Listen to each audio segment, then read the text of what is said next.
Vamos a ver un poco lo que son las complicaciones más frecuentes asociadas a la ventilación no invasiva. Una de las complicaciones más frecuentes es lo que ustedes acaban de ver, ¿no? Que es la que nosotros no quisiéramos llegar, pero es una de las que se dan. No es la única, hay muchas otras complicaciones. Entonces, vamos simplemente para hacerles acordar, ¿no?, que la CPAP aplicada tempranamente disminuye la necesidad de una ventilación mecánica en niños con distrés respiratorio.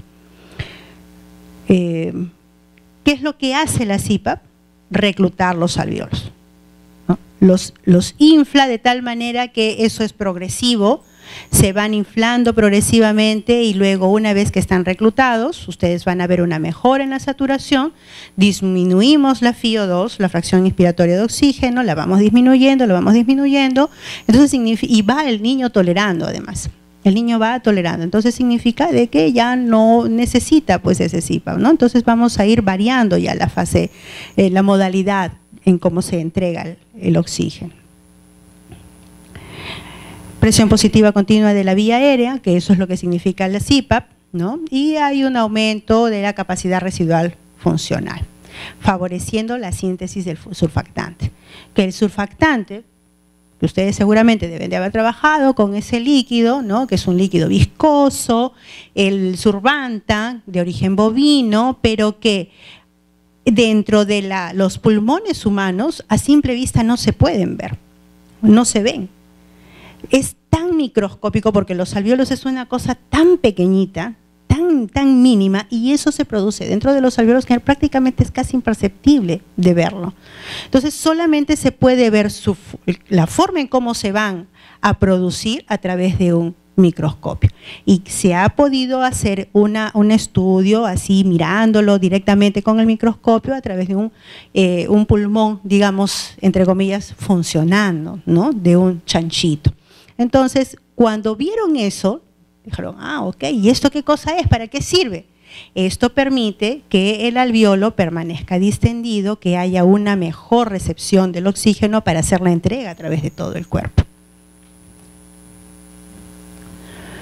Es un sistema no invasivo, porque el sistema invasivo es el ventilador mecánico, ¿no es cierto? Entonces, esta aplicación empezó desde los años 30, ¿no? Pero los sistemas de entrega, pues, ustedes imagínense, ¿no?, para las maravillas que tenemos ahora, y ustedes imagínense en los años 30, ¿no?, eran unas cosas, pues, unos armatostes terribles, ¿no? Y, bueno, nos va a favorecer la respiración espontánea, pero lógicamente cuando viene el paciente a la unidad, nosotros ya estamos evaluando si realmente el niño es candidato al ventilador mecánico o no.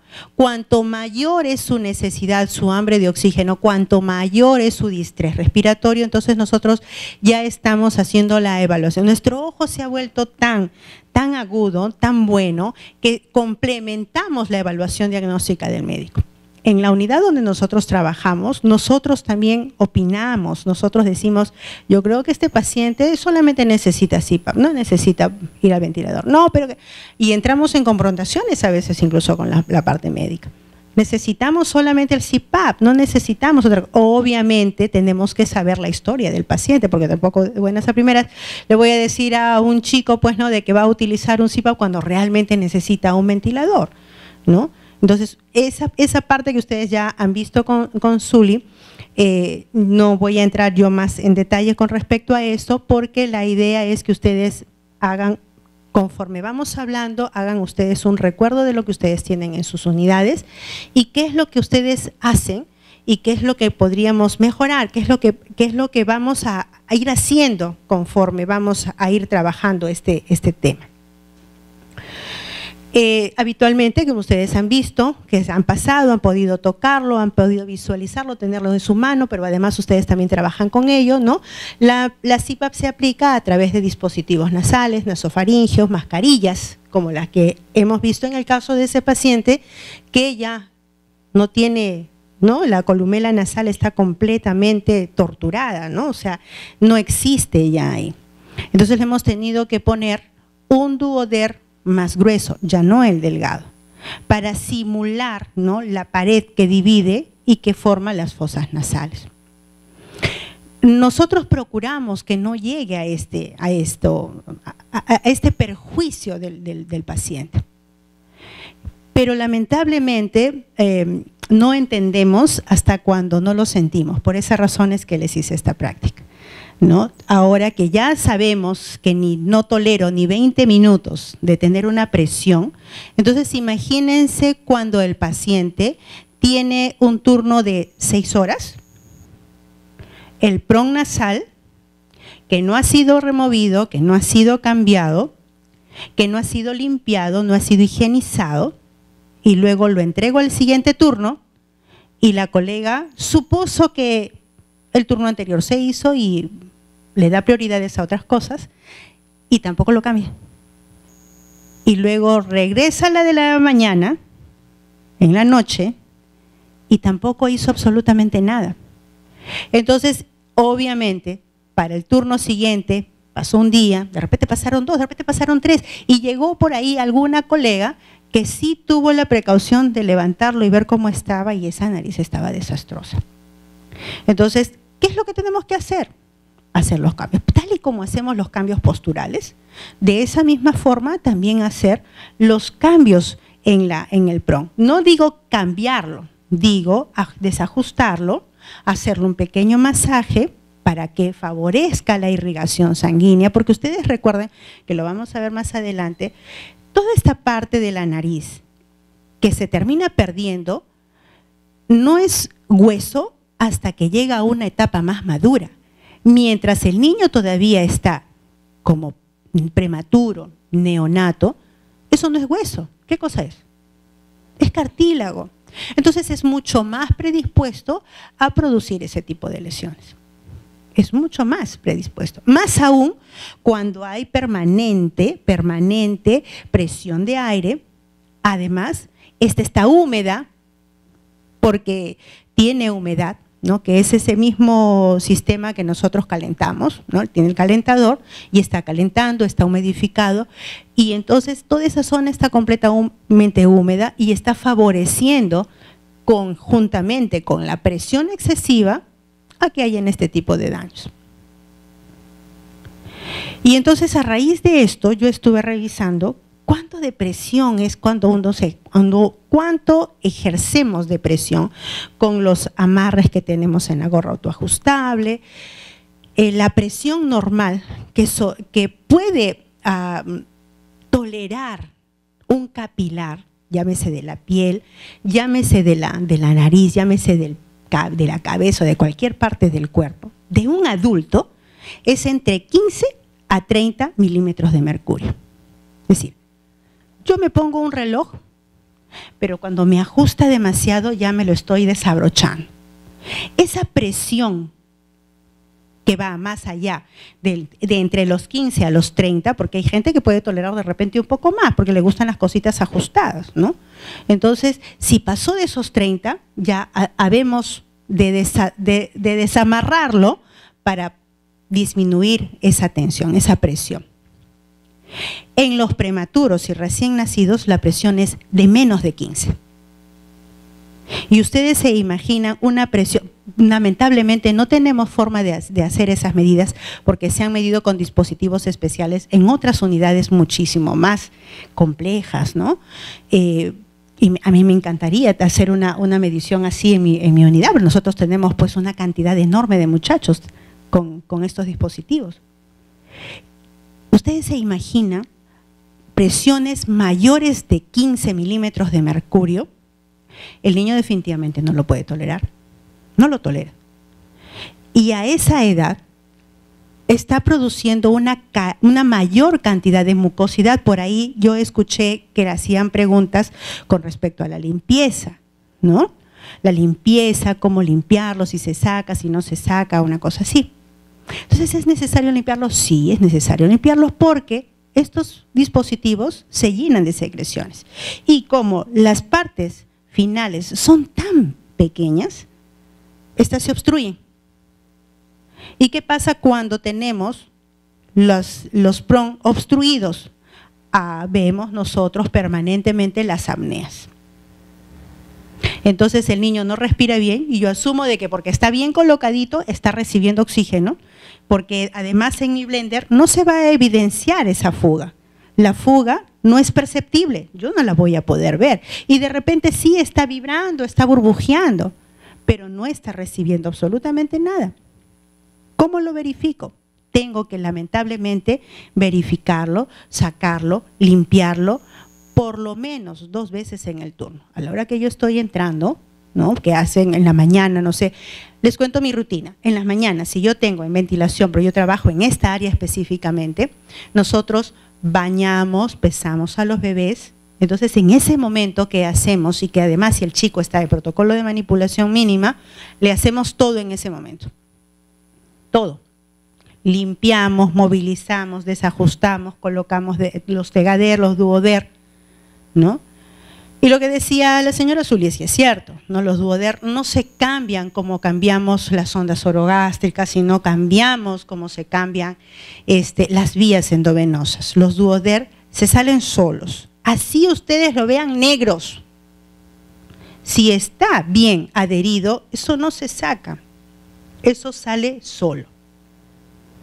Porque ese es un dispositivo que va con, digamos, para que lo entienda bien, con múltiples vitaminas, ¿no? Proteínas. Es un hidrocoloide que lo que va a hacer es nutrir la parte que está afectada. Entonces, solamente se va a retirar cuando es necesario, no antes. Sale solo. Bueno, acá hay reclutamiento, eso es los beneficios de la CPAP, que aumenta la capacidad residual, estabiliza la actividad de la pared torácica, etcétera, etcétera. Aumentamos el intercambio gaseoso, ayuda a mejorar los niveles del pH, regula la respiración, porque cuando el chico está empezando a respirar y respira mal, si el niño está recibiendo bien su CPAP, ustedes van a ver una mejora conforme van pasando las horas. Disminuye su necesidad de oxígeno, disminuye el FiO2 y entonces vamos mejorando la entrega del oxígeno a través de la CPAP. Bueno, vamos a lo que es lo mío, pues, ¿no? Las complicaciones y riesgos de la CPAP, que es en realidad el motivo por el cual me han invitado. Uno de los mejores beneficios de utilizar la ventilación mecánica no invasiva es que tiene menos complicaciones y causas de morbilidad relacionados si se compara con una ventilación mecánica de tipo invasiva. Pero a pesar de que tenga menos complicaciones no significa que no las tenga, o sea, las hay, ¿no? Y bueno, las complicaciones más comunes tenemos de tipo respiratoria. Estas pueden producir una sobredistensión pulmonar, es decir, si hay un aumento permanente o una entrega de aire permanente, pero además cuyas presiones van por encima de su capacidad o de su tolerancia, entonces va a haber complicaciones de tipo pulmonar. Pueden haber desgarros de tejido pulmonar, pueden haber barotraumas, puede haber además el compromiso hemodinámico obviamente se va a ver comprometido, aumento de lo que es el CO2. Entonces, definitivamente, en lo que es la parte respiratoria, vamos a tener este tipo de problemas. Y como les decía en el video, empezamos con presiones, a veces inclusive hasta de 4 milímetros de agua, y vamos a ir aumentando dependiendo de si realmente lo necesita. A veces empiezan más bien con más y terminan con menos. Si el niño va mejorando, entonces va a ir disminuyendo. Hemos tenido la mayor cantidad de PEP o de presión expiratoria al final de la expiración es hasta de 7 cuando los compromisos han sido muy grandes, ¿no? Pero 8 en realidad nunca hemos tenido presiones de 8. ¿Qué es lo que necesitamos y que no salió en el video lamentablemente? Es cómo medimos la PEP, ¿no? Hay manómetros, no sé si ustedes dispongan de eso, son relojes que van con una escala graduada que se conectan directamente hacia la parte expiratoria y podemos nosotros medir cuál es la cantidad de presión que está llegando. Ese aire mezclado con oxígeno le está llegando en la cantidad adecuada, las presiones van, ¿no?, de 5 en 5, ¿no? Y un reloj que va hasta de 20 milímetros de mercurio. Obviamente son manómetros ideados para pacientes adultos, pero que a nosotros nos va muy bien porque podemos hacer la medición directamente y con estos manómetros nosotros nos aseguramos al inicio del turno y al final del turno de que estamos entregando esa cantidad de presión, que lo recibimos, cómo lo estamos recibiendo y cómo además lo estamos entregando. Entonces, ese es parte de uno de nuestros cuidados. Dentro de las digestivas, por esas razones que nosotros colocamos las sondas orogástricas, ¿no? La insuflación gástrica o distensión abdominal que va a conllevar a la aparición de problemas de tolerancia alimentaria. Es cierto que cuando tenemos presiones muy grandes y que además el niño no se le nota demasiado estresado, podría ocurrir lo que mencionó la colega, que pueden hacer problemas de tipo digestivas o de tipo intestinal, necrosis por exceso de PEP. Y a veces lo relacionamos o mal relacionamos. Lo que pasa es que no hacemos estudios, no estamos acostumbradas a investigar. Pero sí hay casos donde por exceso de PEP se han producido lesiones de este tipo, necrosis. Entonces tenemos que tener mucho cuidado. Y otro problema es la perforación gástrica. Y en ocasiones la parte médica a veces dice, no, es por la sonda, porque no se colocó bien, pero no es por la sonda. A veces pueden ocurrir estos casos. Imagínense, si se rompen los pulmones por presión, ¿por qué no se puede romper la mucosa gástrica por presión? Sobre todo si es que no estamos entregando en la cantidad que corresponde. Entonces tenemos que tener mucho cuidado, sí, tenemos que tener mucho cuidado con esto. Obviamente, si entregamos, además de presiones, entregamos oxígeno y oxígeno las 24 horas del día y no hacemos las variaciones de la FiO2 y estamos entregando permanentemente porque estamos mal acostumbradas.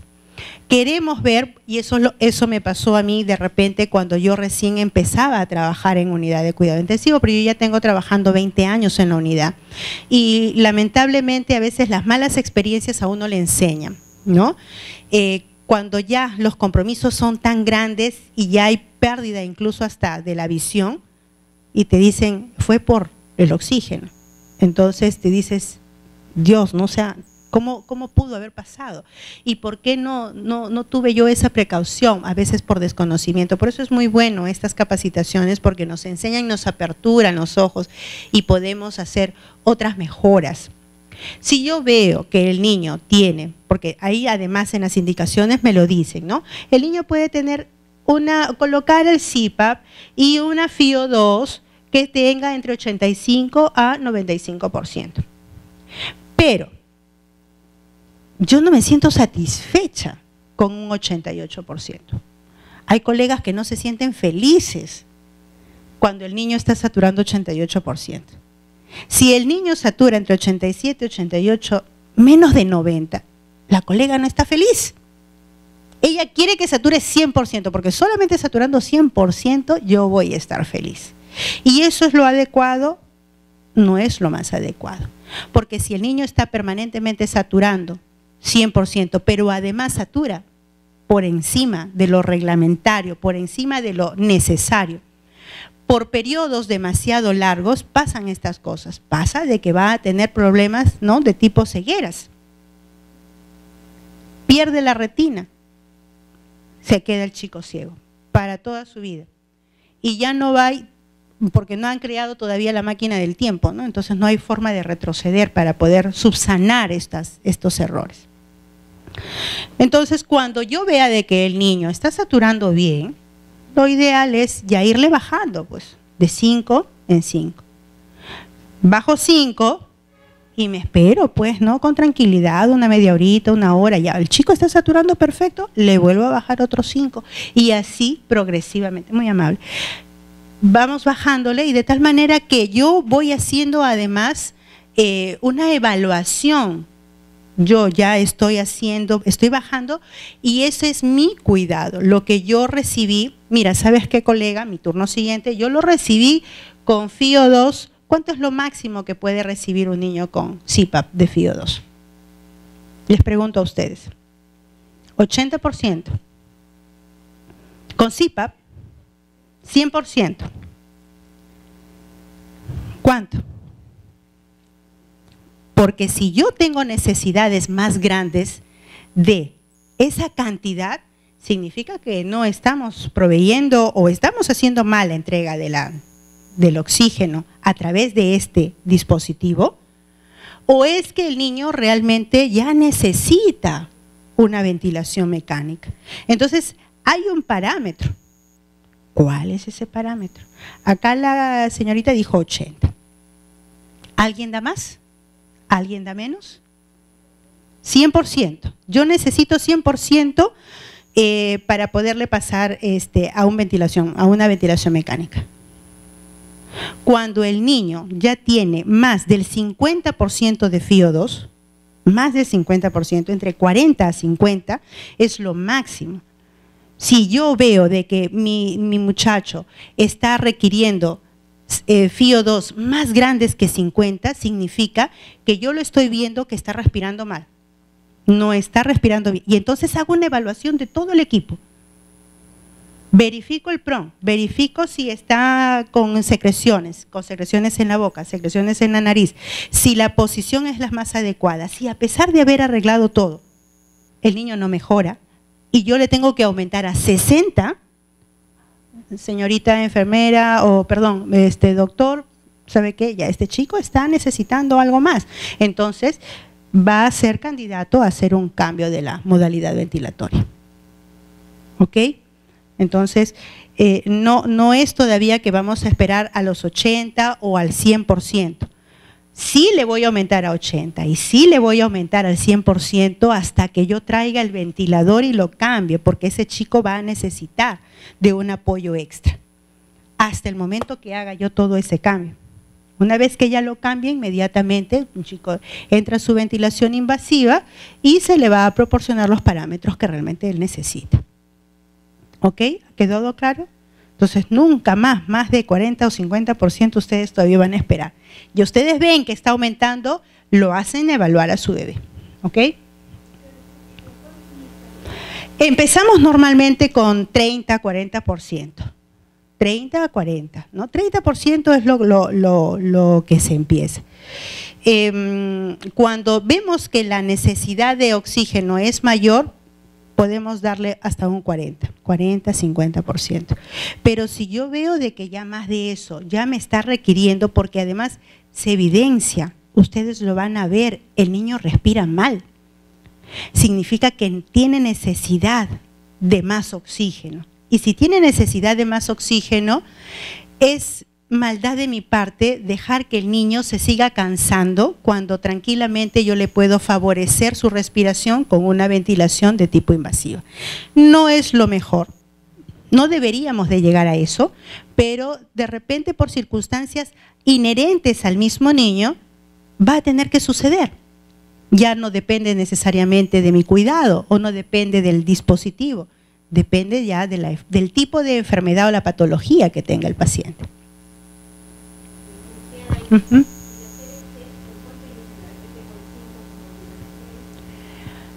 Sí, claro, la PEP.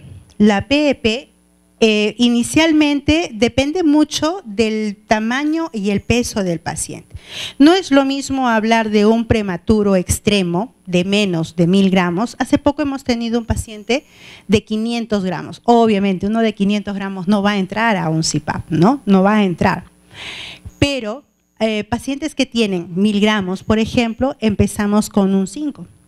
Pacientes que tienen, digamos, 1500, 2 kilos, pueden ser un 5 o un 6, dependiendo mucho de cuánto es lo que va a soportar su pulmón. No todos los pulmones son iguales, no todas las patologías son las mismas.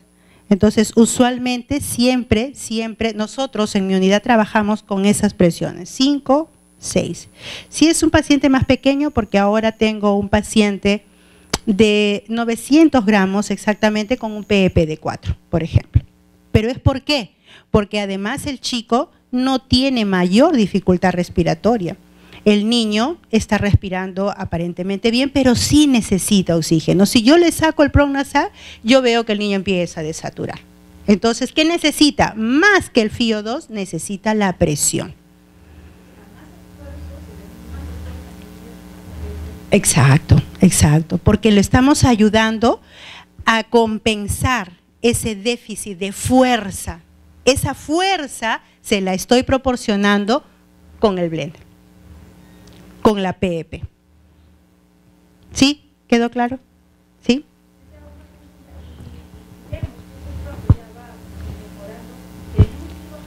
La PEP no. Solamente enfermería trabaja la FiO2, nada más. Pero sí es nuestra obligación ya ir haciendo evaluar a ese paciente, ir diciéndole al médico, ¿sabe qué, doctor? Ya no necesita. Mire, le he bajado tanto el FiO2 que ya está en 21%. Pero sucede que cuando yo le quito el pronasal, a pesar de estar con 21%, el niño desatura. ¿Por qué? Por la presión, porque necesita presión. Todavía necesita esa ayudita, ¿no? ese extra. Entonces el niño de repente ya no necesita FiO2. Inclusive con el blender, con la PEP, con saturaciones excelentes, y hablando de la saturación, por ejemplo, es un niño que está con su CPAP, con PEP de 5, o ya, póngale, de 4, ¿no?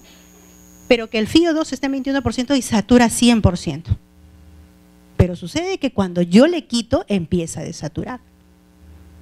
¿Es por qué? Porque necesita ese apoyo de todas formas.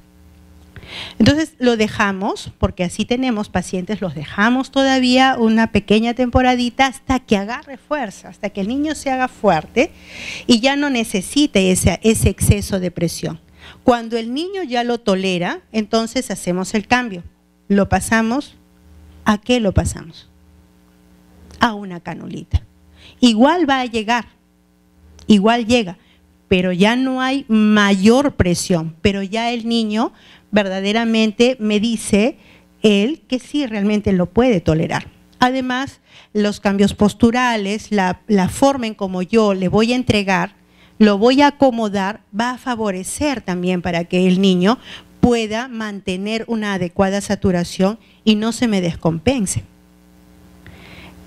En realidad es todo una secuencia, es toda una forma de entrega y un trabajo. No es solamente el ponerlo, armarlo, ponerlo y ahí nomás quedó. No, cuando yo trabajo ya en estas unidades, todo suma, la posición, inclusive suma hasta la temperatura de la incubadora del paciente. Si no tiene una buena temperatura, si no tiene una buena humedad, hasta esas cosas pueden producir apneas.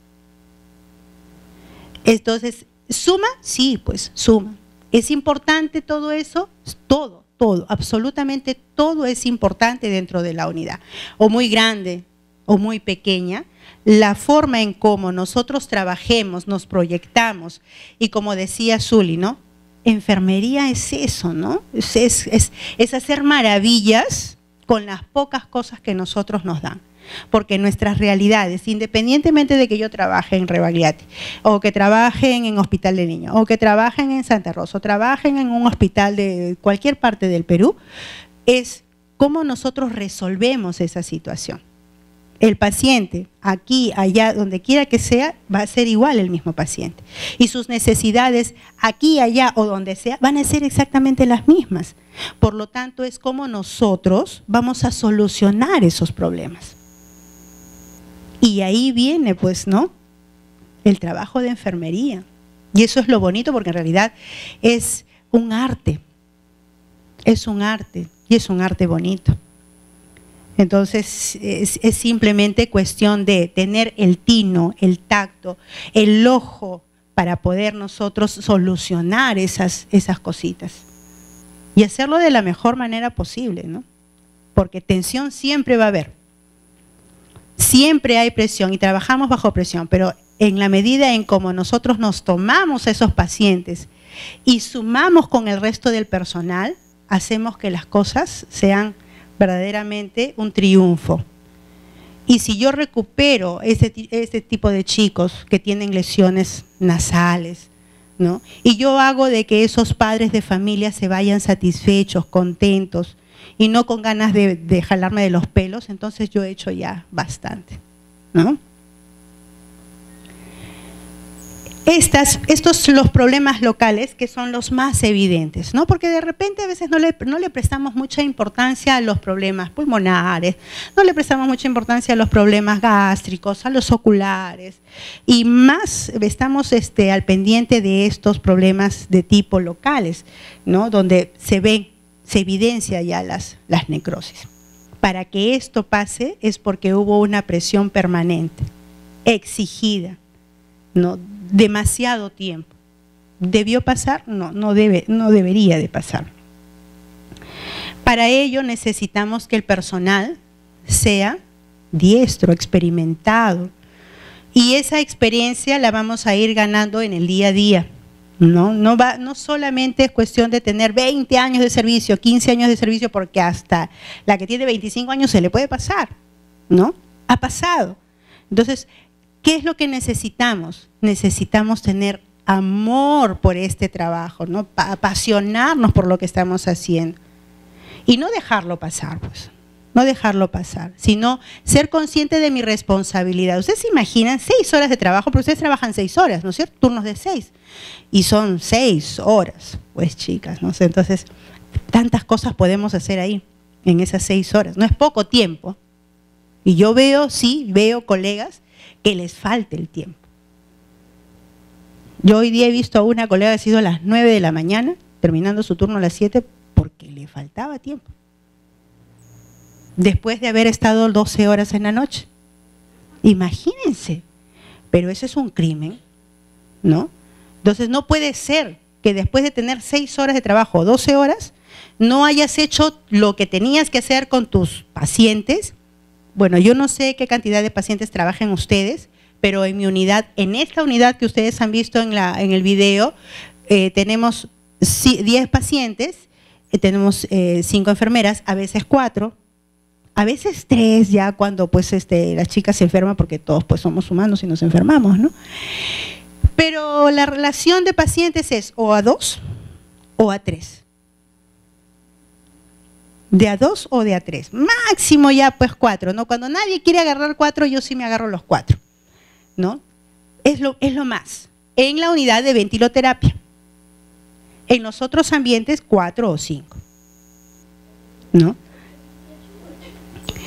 Entonces, aún así, porque hay otros hospitales que seguramente tendrán muchísimos más, es cuestión de saber organizarse. Quien no se organizó, perdió. ¿Okay?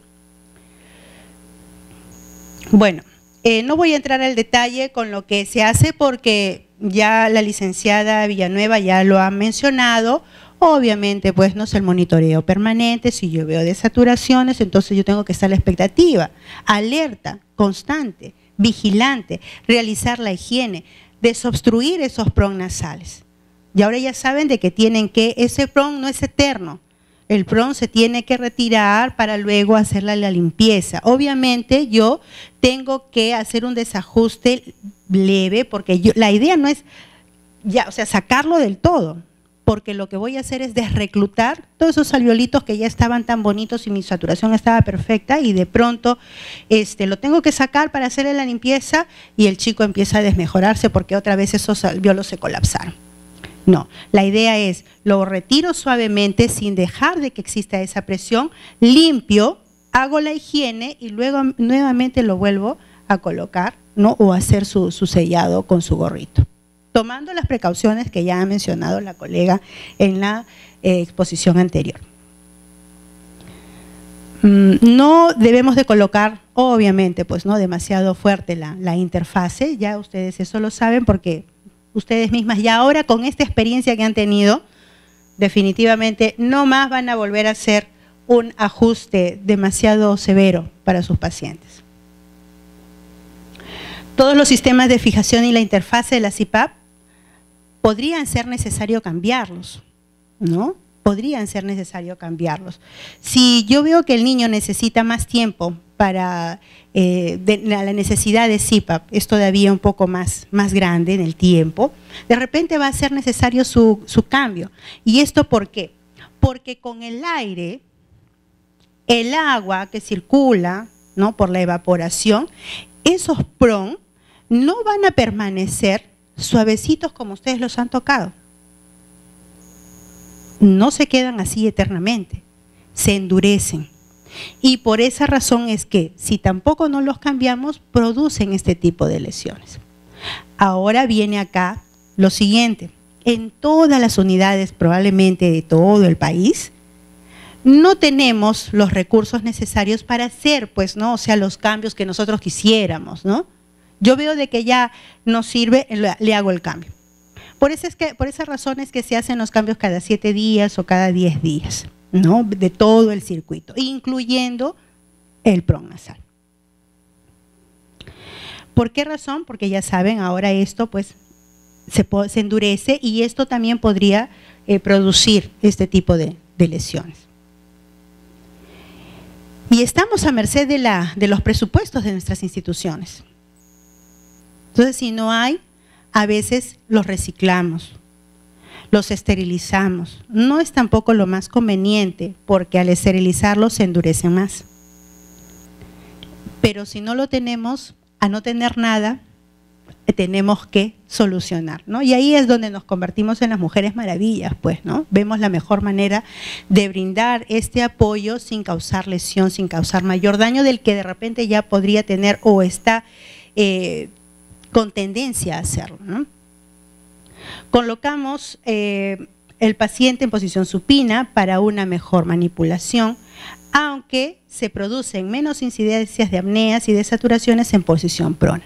Increíblemente, ¿no? O sea, ustedes les ha pasado que ponemos al chico en posición prona y el paciente ventila toda la noche, no hace ninguna apnea, bajamos la FiO2 y está perfecto. Todo es cuestión de que lo volteamos y en ese pequeño voltear el chico se descompensó. Entonces tenemos que procurar ponerlo en una posición que sea lo más cómoda, no para mí, sino para el paciente. ¿Ok? Y creo que me estaba pasando, las enfermeras deben de tener conocimiento, pues obvio.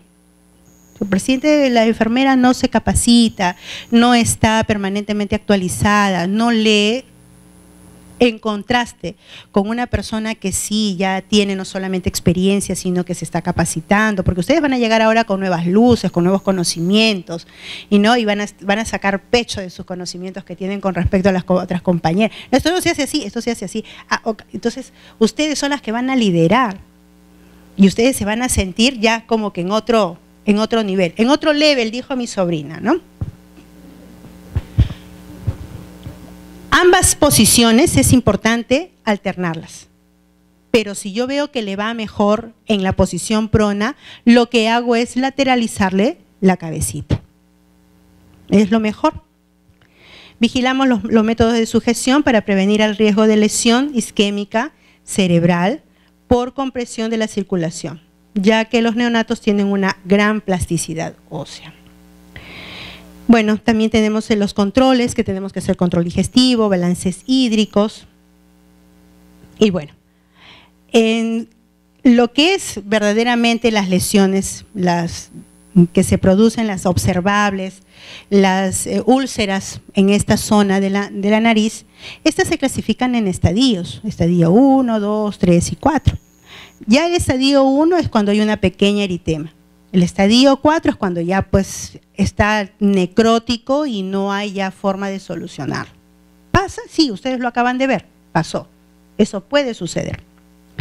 En el estadio 1, como bien dice acá, tenemos presencia de hiperemia, blanqueamiento, piel íntegra todavía. En el 2, cuando presenta la úlcera o lesión superficial, pero todavía ahí es rescatable cuando estamos en estadio 2. En el estadio 3 todavía ya hay una pérdida parcial de piel y en el estadio 4 ya la necrosis es completa. Y esta es la más triste, ¿no? Pero nosotros, para llegar a esto y para poder hacer las sujeciones, para poder poner los duoder de preventivo, nosotros tenemos que recordar que la piel del neonato, más aún si es prematuro, es una piel completamente inmadura, porque todo él es inmaduro. La nariz no tiene hueso, tiene cartílago, y ustedes bien lo han dicho. Entonces, todavía cuando sea más grande, tenga más peso, cuando ya sea un niño más grande, probablemente ya pueda ir formando su naricita con sus huesitos como corresponde y solamente en la punta su cartílago. Pero mientras tengamos necesidad de usar CPAP, tenemos que recordar que el niño es completamente inmaduro. Todo él es inmaduro. Por esa razón, inclusive, nosotros le cambiamos de posición para evitar esas úlceras que podrían generarse, ¿no?, en su cuerpecito. Más aún en la nariz. Porque ustedes imagínense, la cara es nuestra carta de presentación ante la sociedad, ¿no? Es lo que nos embellece a todas por igual. Y finalmente los padres no creo que se sientan satisfechos de saber que su niño sale con una tremenda lesión en el septo. La columela perdida y con un gran, o sea, en vez de tener 2 orificios, tiene solo 1. Y hemos sacado casos así. Y los niños los exponemos a futuras cirugías reconstructivas. Todo un tema. Entonces, para evitarnos todas estas cosas, tener simplemente las precauciones necesarias. A ver, y lo más triste es esto que yo encontré. Decía, un estudio reciente fue observado que el periodo de mayor surgimiento de lesiones por uso de PRON nasal, miren ustedes, ¿no?, porque esto es una cosa que llama la atención, es para jalarse las orejas, donde fue en el horario nocturno. Imagínense, 12 horas, no se cambia absolutamente nada, no se hace ningún movimiento, no se hace un pequeño masajito. Entonces, ahí disminuye la vigilancia, pues el personal está en otra cosa.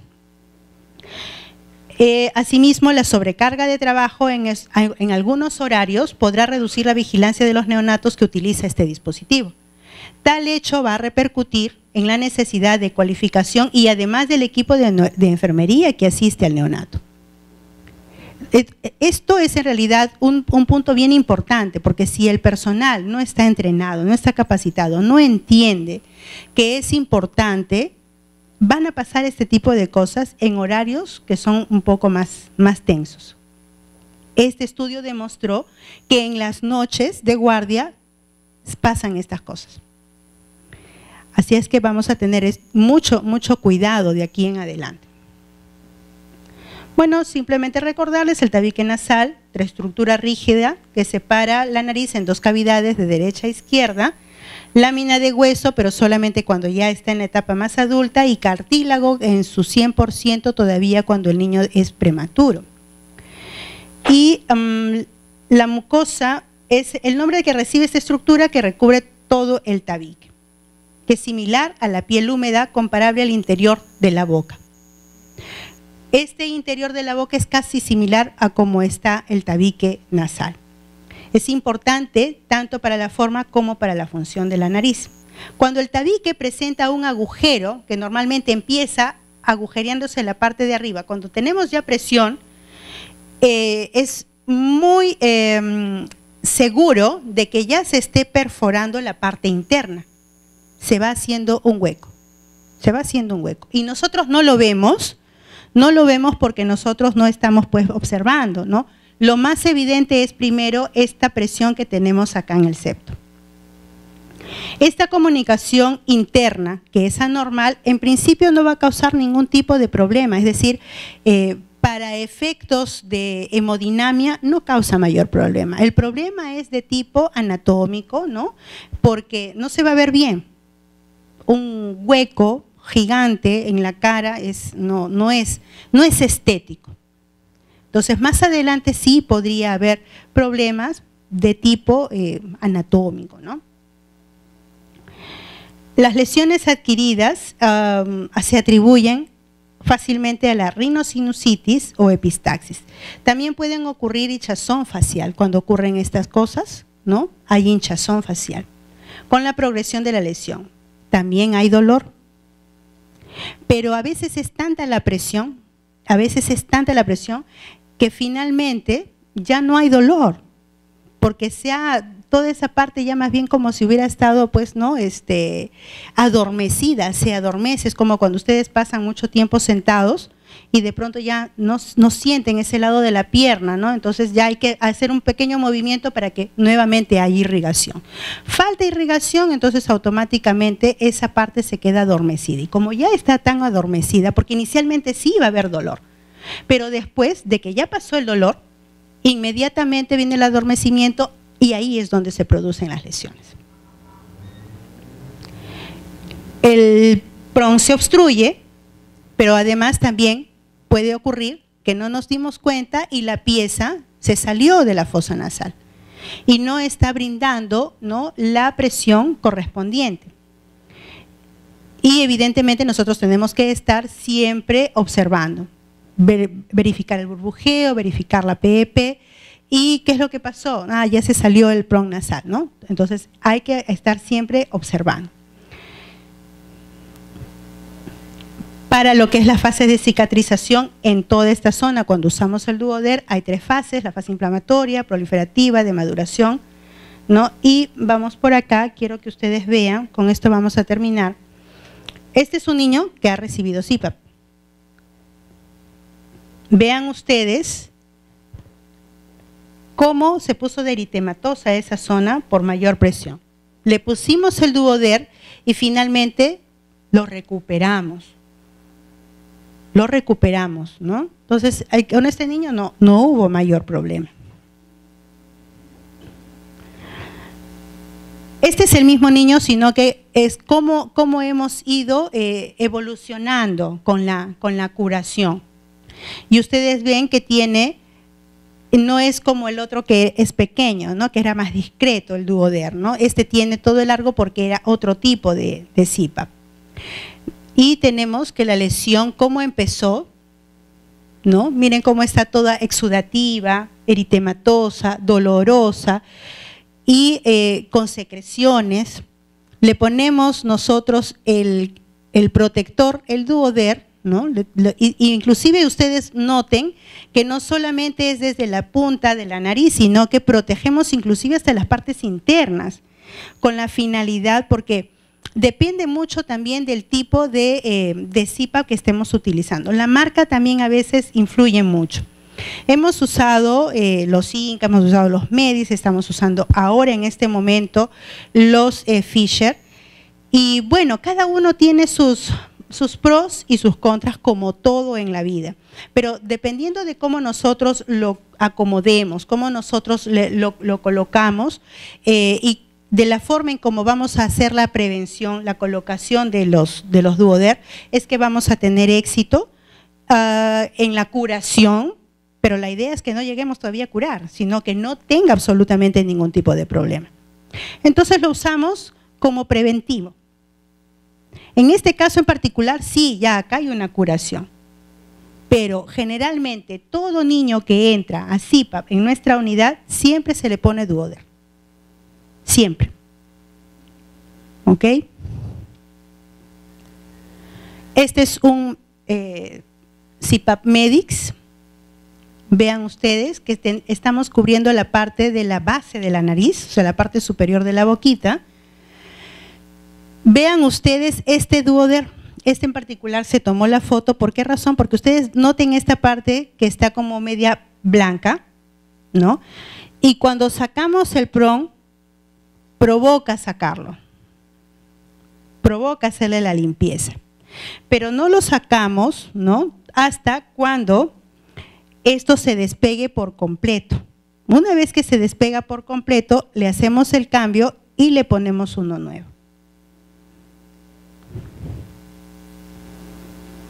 Vean ustedes, ¿no? Inclusive le ponemos a los costados, ¿no? Le ponemos a los costados porque utilizaba un circuito, este otro bebé utilizaba otro tipo donde teníamos el corrugado que corría por este lado.